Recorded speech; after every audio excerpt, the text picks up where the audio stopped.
CACI was hired by the Department of Interior out of a little town in Arizona called Sierra. And they were hired to do database work. And that contract, which was sort of a blanket contract that allowed them to do a whole bunch of different things, was used to do interrogation in Abu Ghraib. So what ostensibly was a contract to do clerical work or IT work turned out to be getting information not from a computer, but from human beings in a notorious prison in Iraq.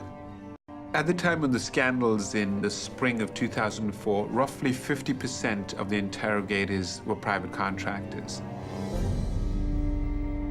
This amendment, Madam President, attempts to address what I believe is a very legitimate and serious concern that have come to light in recent days with respect to the use of, or misuse of, contractors in the treatment of detainees in Iraq. Quite simply, Madam President, this amendment would prohibit the use of contractors in interrogations of prisoners and in offensive military operations. It just seems to me abundantly clear that we cannot hire private contractors to perform a function as inherently governmental, inherently sensitive, indeed inherently explosive, and for which there must be accountability, as is the interrogation of prisoners. Corporations exist to make a profit, and when they're hired to do jobs, whether it's the provision of water or the interrogation of prisoners, their job is to get as much work as possible, make as much profit as possible. Now that doesn't work in the field of intelligence, period. You do not put personnel who do not have allegiance and 100% loyalty to America, you do not put them in sensitive key government activities like military intelligence gathering. It creates a conflict too, because we were uncertain, we knew what our chain of command was. That was very clear, and we were forced to memorize it and follow it. But what's the CACI chain of command?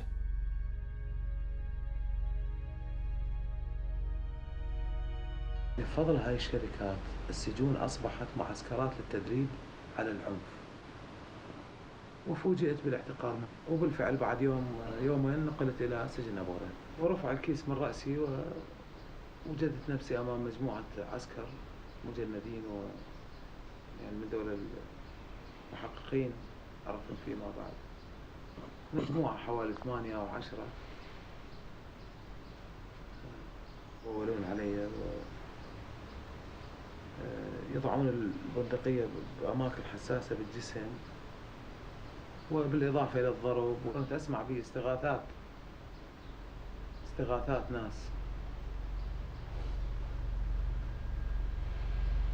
ناس تستغيث من تعذيب أو من ضرب ونباح كلاب.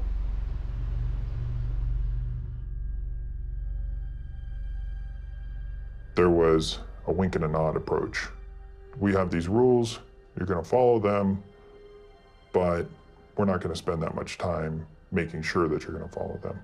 And if I don't know about what's going on, then I can, have plausible deniability.